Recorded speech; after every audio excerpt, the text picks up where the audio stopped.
Hello everybody, this is the Chess Aniac here. And first I'd like to say thank you for watching and welcome aboard.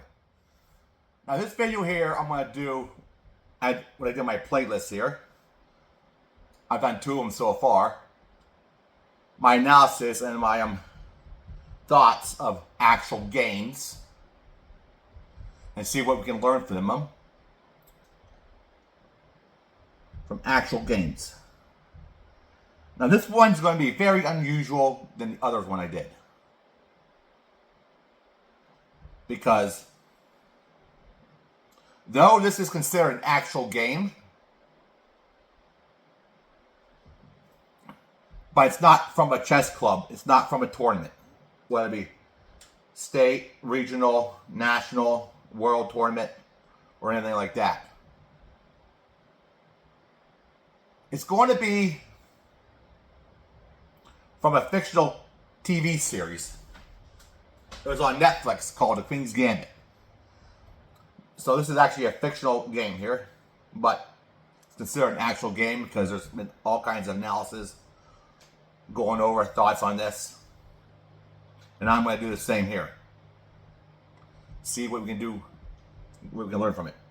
The Queen's Gambit, if you're not familiar, is about a young girl who became an orphan at a young age.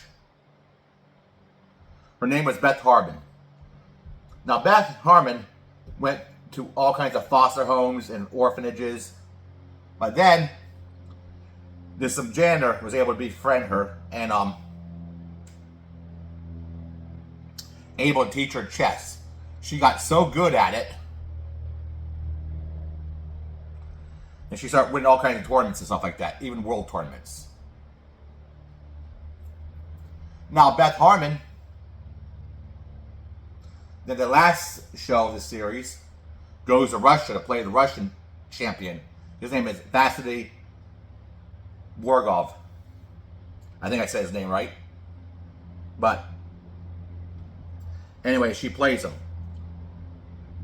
Now this game here has been scripted by United States Grandmasters, International Masters. All got together and figure out what would be the best game to script. One, so that we can also learn from as well. That anybody going over move by moves, they can learn from. So this game has actually been scripted by grandmasters. And the actors actually memorized all the moves. Right, here's the game.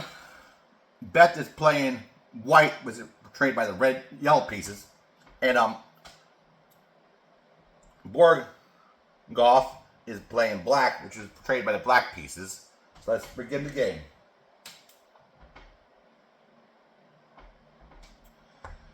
Beth starts out with D4. And Borgov starts with D5. Since this is the Queen's Gambit, Beth starts with C4.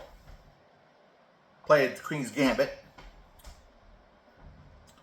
Now he's going to decline the Gambit, but in the move I never seen before. Usually move this pawn decline. Usually one of these 2 pawns to protect this pawn.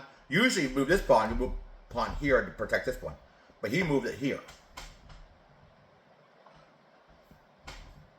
So that's the move he made.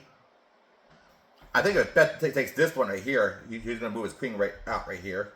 And normally people don't do that. So. And Beth responds with a very surprising move I would not really do, is a E4 pawn, usually what people begin with. And now he takes the Gambit. Usually, if you're going to take the Gambit, usually do it the move before, but he chose this move here. And she moves this to protect the pawn. Kind of see why he would. Pawn's already protected. No, it's not. No, it's not.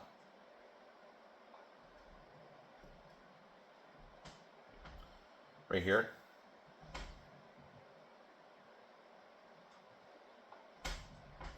To attack this pawn here. Now she moves this pawn here to protect the pawn. So really the battle is for the center already. There's a battle for the center. Push the pawn. Kick the knight out. He moves here. Escape to safety. Here you can take. I think this is like the 7th move when you take this pawn. Usually you take it like 3rd move or 4th move. But she chose to take it the 7th move. Move here. Here. Here. Here. Now everybody's just developing the pieces. They say you want to develop all your pieces. Not just some, not just most, but all your pieces. Now here's what I want to talk about. Normally move here, and you're going to move up here to attack the bishop. But she gets her bishop out of the way first, here. And he still continues that plan.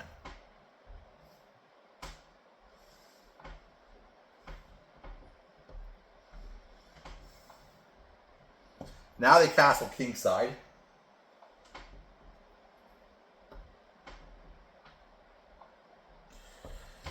Now pretty much the pieces are developed.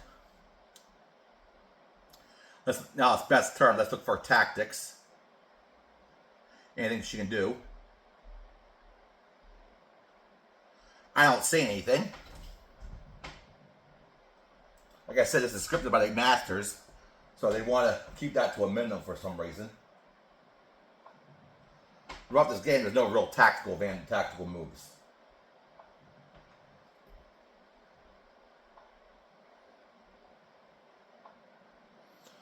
You don't want to move backwards unless you're kicking the opening into the middle.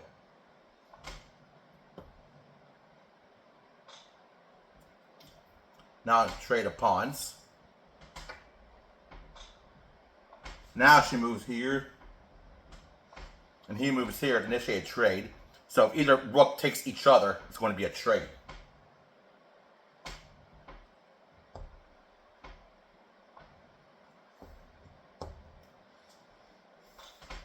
Now a trade. She takes rook, and he continues a trade. Now both are having a rook and a 2 pawns.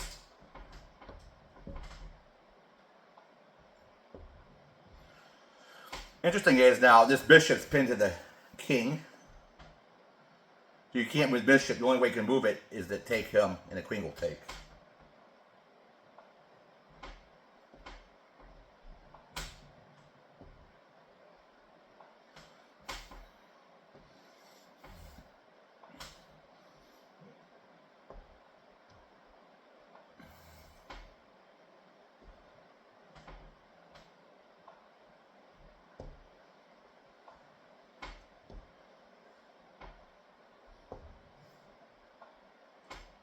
Now here, you're going to take this pawn, next move, check the king and take the bishop.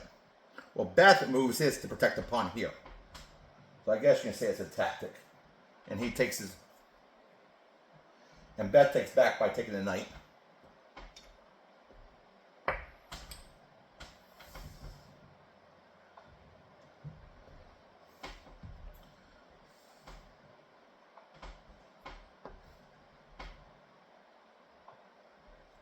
Move back. He's attacking the bishop.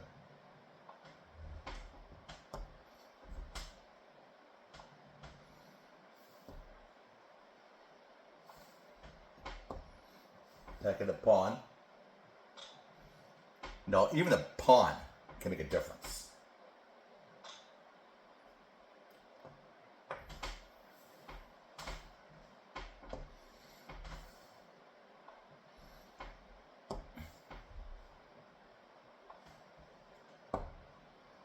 Now you're moving your kings ahead. I don't want to do that this early in the game.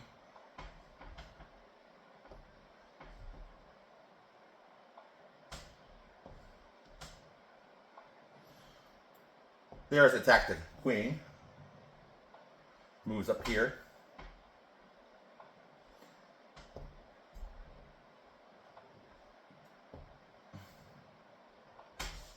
Now push the pawn to attack the queen. Normally you don't want to push the pawns in front of the king, but I know that's the script. Now, I want to talk about this one. Borgov moved his rook here, and I'm not sure what move it is. To attack this right here. Now the queen can't, if the rook goes here, the queen can't take because the knight will take here. So she moves her pawn to kick him. And that's what he does.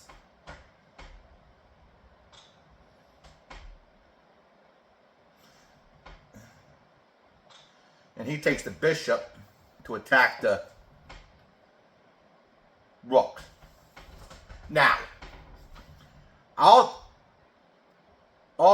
trade in my knight to take a bishop, but I won't trade my bishop in to take a knight. Because I think bishops are a little more powerful than knights are. I just want to put that in there. Surprising move. Not sure why you take this one, but that's a little bit of a mistake here. Because now he can go for a promotion. Now you take, which I would take that a little bit. Now, trying to get this to promote. The thing is, that's the battle right now. Beth is trying to promote, and Borgov is trying to prevent her from promoting.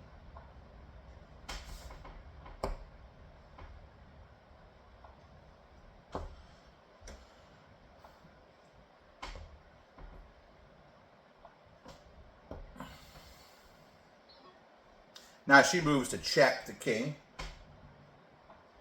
A little bit of a surprise move. Not necessarily a bad move. What she does, in a way I can see why she'll do it, is take the knight. And basically you're sacrificing your queen to do so. And she moves here. This will get promote pretty soon. Now, he's in trouble. Because this pawn's already protected. Next move, she's going to move here and check the king. And basically, you're going to have to take him with the queen. And he's going to take here. So, this is a very troubling move for Borgov. Take it. Now he moves up here. Check. Moves here. Now, you get a little bit of a situation. Now you're attacking the queen.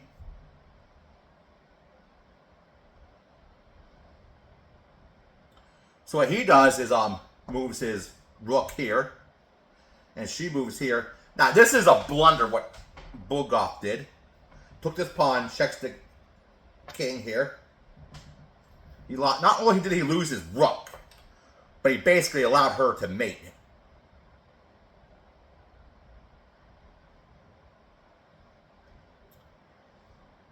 Because right here would be mate.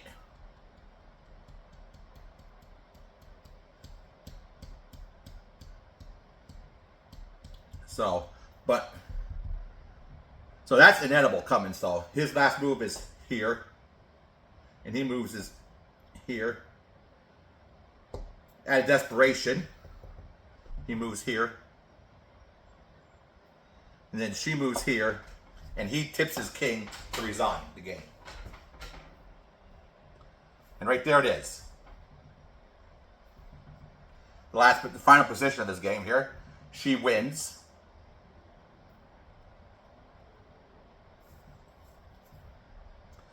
And the game, movie ends, show ends with her then going to the right.